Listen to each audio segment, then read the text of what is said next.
Recruiting champions, how are you?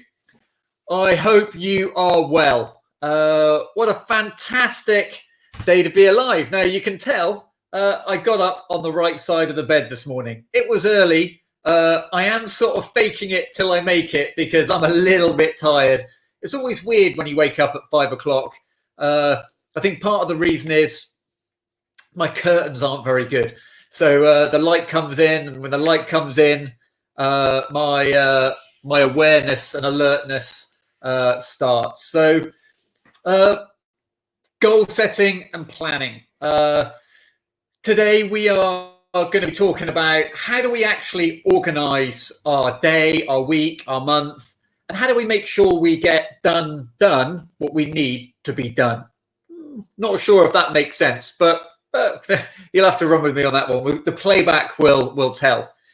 Now, why am I picking this topic here? Well, I'm not the best at planning. I struggle to write stuff down.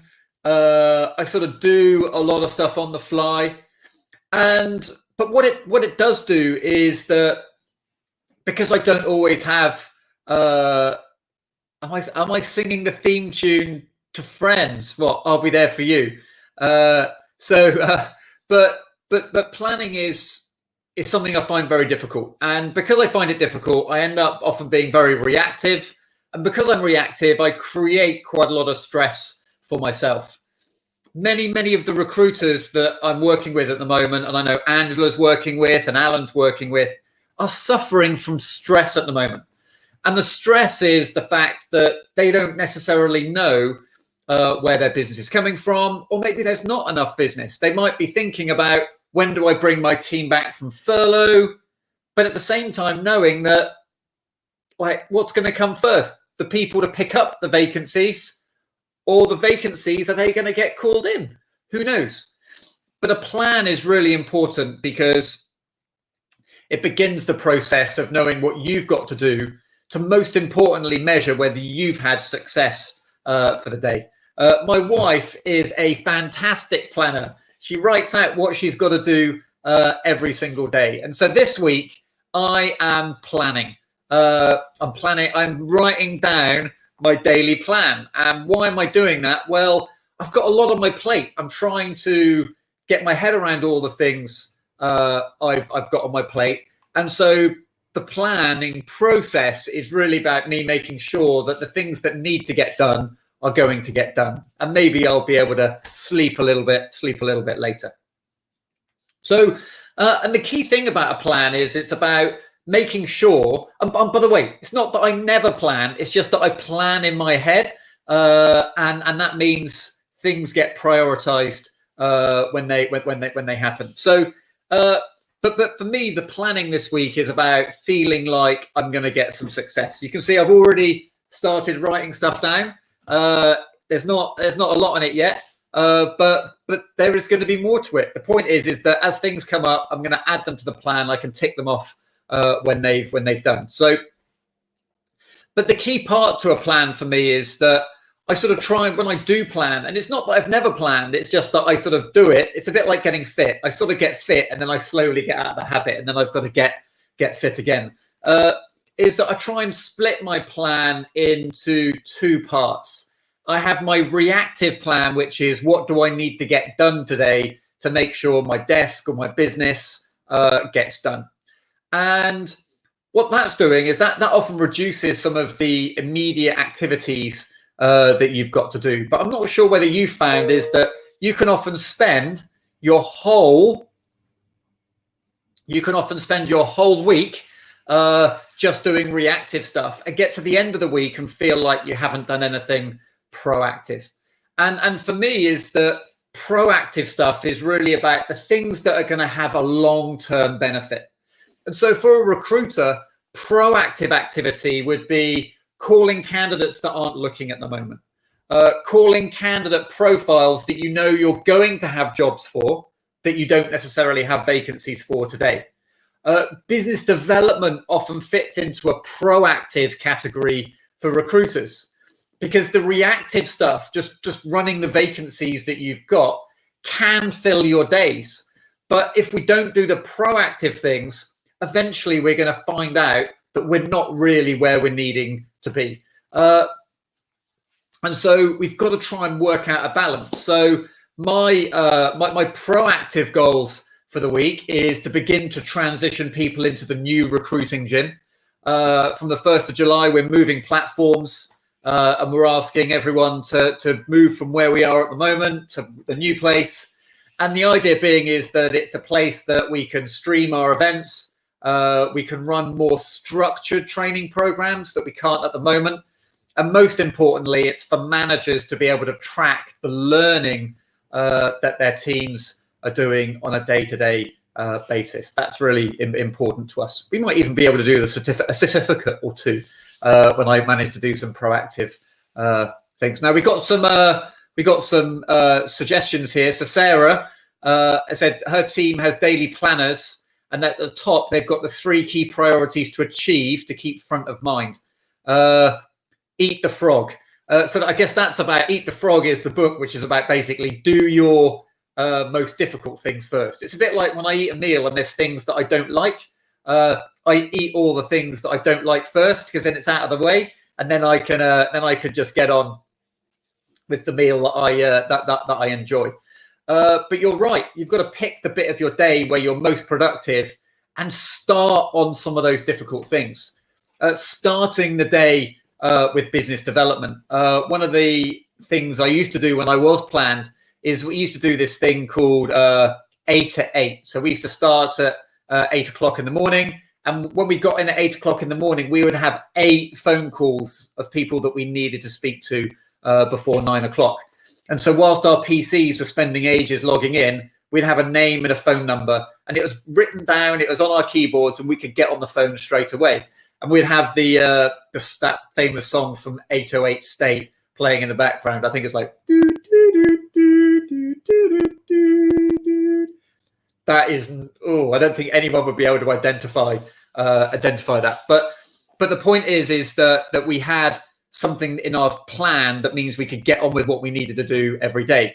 Again, remember the difference between my plan is I'm starting to write it down. That's the most important thing. So the other thing that we've got to think about is metrics and KPIs. I know a lot of you, when I mention KPIs, will be like, and you'll think, my manager's a micromanagement. Well, it's not about micromanagement. KPIs are metrics, and those metrics are there to help you determine, have you done enough today that will lead to success in the future? What metrics your company picks are up to you, right? It could be they've got metrics that aren't as meaningful as others. My favorite metrics in recruitment: number of interviews booked that day. How many interviews have you booked on your open vacancies that day? That's probably one of the best metrics that there is. Number of client meetings that you've had, or number of client conversations. Remember, number of phone calls isn't necessarily what I'm interested in. It's about how many engagements have I had? How many new engagements have I made?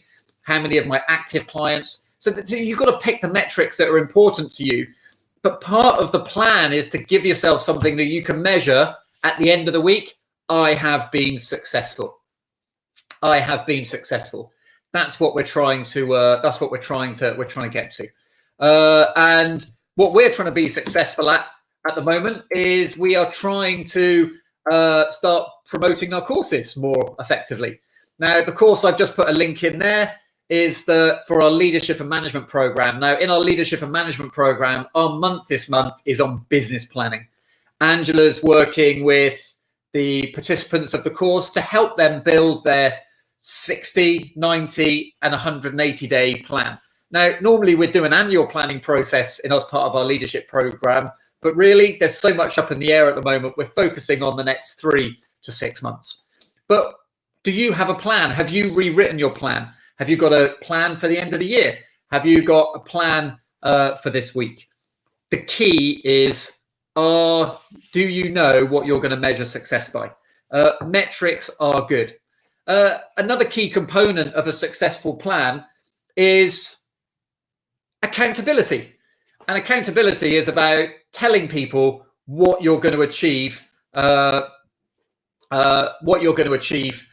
from your day or week or month. Now, this is a daily stand-up, right? I love people sharing what they're going to achieve in the week. I love people sharing their successes. Do you have a daily stand-up in your business?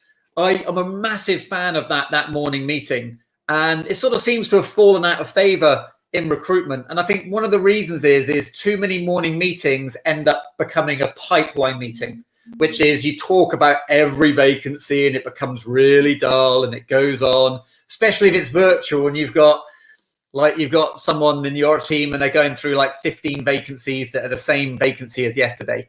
The whole point of a morning stand-up is just short and sharp. This is what I'm going to get from today. These are the interviews I'm going to get. These are the vacancies I'm going to pick up. These are the CVs I'm going to send. These are the candidates I'm going to find.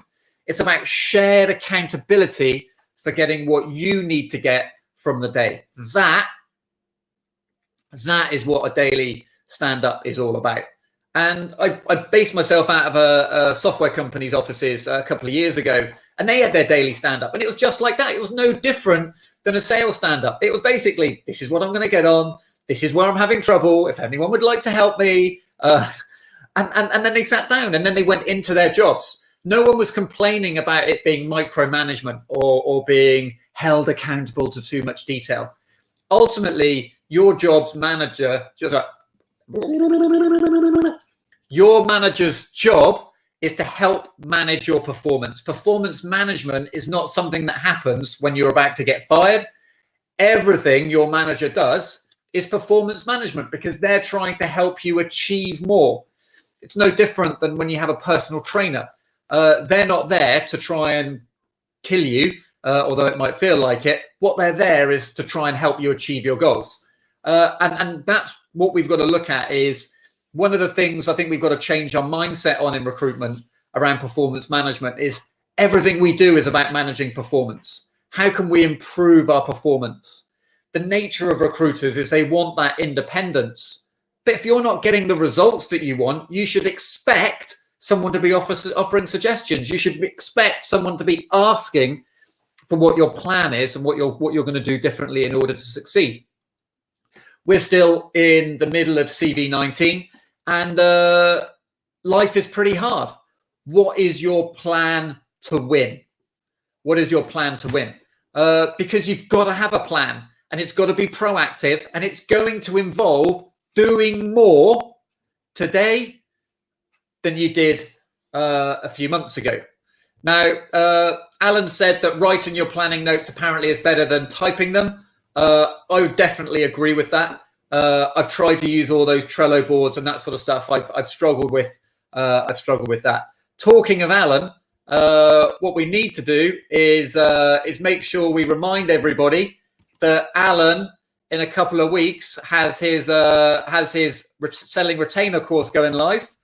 And so if anyone would like to talk about selling retainers and to learn about how to do that, and remember, this isn't just a video course that you do on your own. Alan's running a coaching program that will actually support you go from what do I need to do to actually how do I then do it and have the ability to ask questions on a day-to-day basis as well. So feel free to check that out. We've got the leadership program. And if you don't like the landing page, give me a call at alex@recruitinggym.com or Angela a call at angela@recruitinggym.com, and we'll more than happily help you out.